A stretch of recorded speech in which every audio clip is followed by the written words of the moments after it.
శుక్లాంబరధరం విష్ణుం శశివర్ణం చతుర్భుజం ప్రసన్నవదనం ధ్యాయేత్ సర్వవిఘ్నోపశాంతయే. శ్రీ గురుచరిత్ర అధ్యాయము 28. శ్రీ గణేశాయ నమః. శ్రీ సరస్వత్యై నమః. శ్రీ గురుభ్యో నమః. ప్రస్తావన: వివేకం వలన వైరాగ్యము, తీవ్ర ముముక్షత్వమును కలిగి పూర్వ పాపముల నుంచి ప్రాయశ్చిత్తం ద్వారా విముక్తి పొందాలన్న పశ్చాత్తాపము కలుగుతుంది. అప్పుడే ప్రాయశ్చిత్తము సార్థకమవుతుంది. శాస్త్రోక్తమైన పాప కర్మ ఫలముల వివరము వినడం వలన ఆత్మ నిగ్రహము దృఢతరమవుతున్నది. శ్రీ గురుడు అందుకే కర్మ విపాకము ఉపదేశించాడు అని. మానసిక భస్మము పాపాలను భయపెట్టునది. ఒక వంక ఈశ్వర మహిమను స్మరింపచేసే విభూతి ధారణ గురించి కూడా చెబుతారు. స్వయం ప్రకాశమానుడై మహాదేవుడే మహాభస్మమని ఎవరు చింతన చేస్తారో వారే భస్మధారులలోని మహాభాగ్యులు, ముఖ్యులు అని శాస్త్రము. సయేష భస్మ జ్యోతిః. ఆ పరమేశ్వరుడే భస్మ జ్యోతి అని. భస్మ జాబాలి శృతి బాహ్యమైన భస్మము అందుకు బాహ్యమైన సహకారి అనియు గుర్తించాలి. 28, 29 అధ్యాయాలలోని ఈ అంశాలను గూర్చిన వివరణ ఉన్నది. కథారంభము: అటుపై జరిగిన వృత్తాంతము. సిద్ధయోగి ఇలా చెప్పారు. శ్రీ గురుడు ఆ చండాలునితోని, నాయనా, ఏ పాపముల వలన ఎలాంటి అధోగతి కలుగుతుందో చెబుతాము విను. ఆచారం పాటించని విప్రుడు హీనజాతిలోని జన్మిస్తాడు.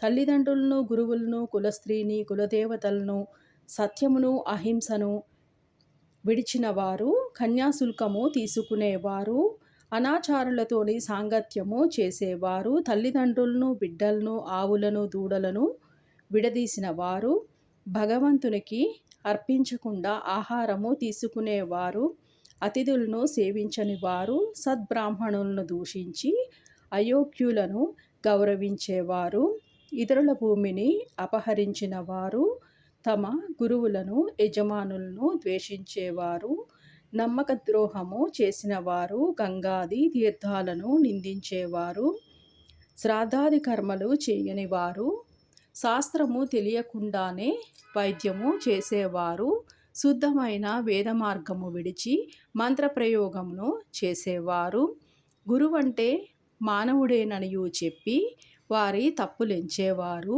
గురునిందలను విని సంతోషించేవారు, శివకేశవులు వేరన్న భేదబుద్ధితోని దేవతలను నిందించేవారు, స్వధర్మము విడిచి పరధర్మము చేపట్టేవారు, అర్హత లేని వారి నుంచి మంత్రోపదేశం పొందినవారు, వీరికి చండాల జన్మ వస్తుంది.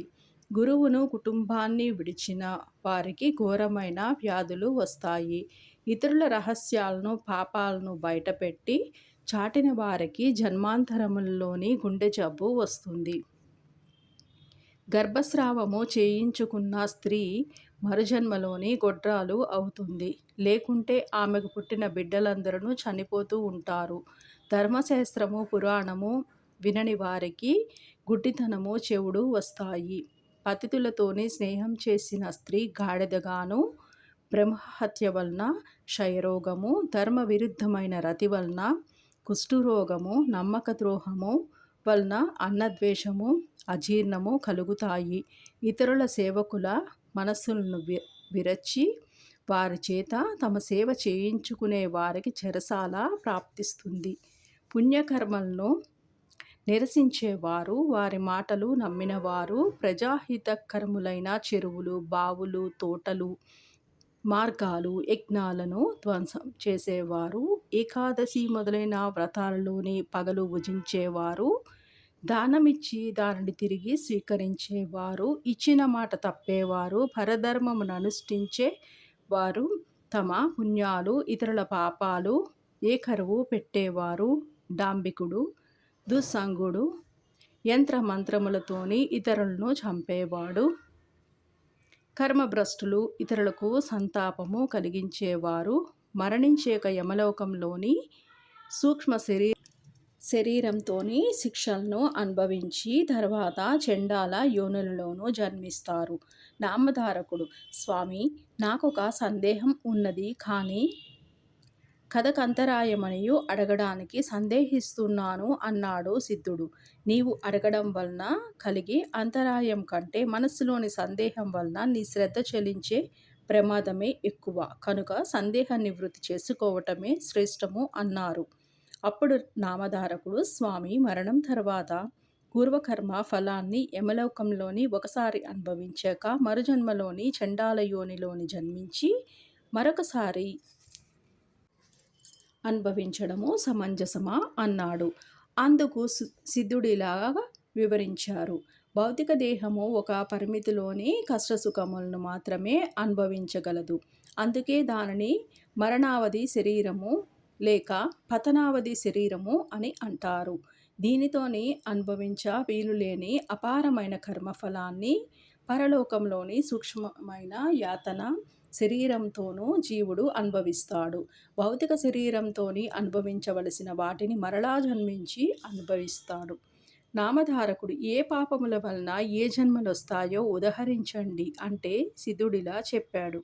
ఏమి చేస్తే చండాల జన్మ కలుగుతుందో కొంత చెప్పాను. అంతేకాక క్రోధము, శూద్ర స్త్రీల పట్ల కామాసక్తి, ఎద్దు నెక్కుట, అల్లము, ఆకులు మొదలైన రసవస్తువులను, వేదాలను అమ్ముట, భగవద్ అర్పితము కాని ఆవు పాలు త్రాగుట, నిషిద్ధాన్నము, దుర్మార్గుల నుంచి దానము స్వీకరించడము, ఇతరుల జీవనాధారం అపహరించడము, సంధ్యాకాలంలోని నిద్రించడము, బ్రాహ్మణుడికైనా మరుజన్మలోని చండాల జన్మ కలిగిస్తాయి.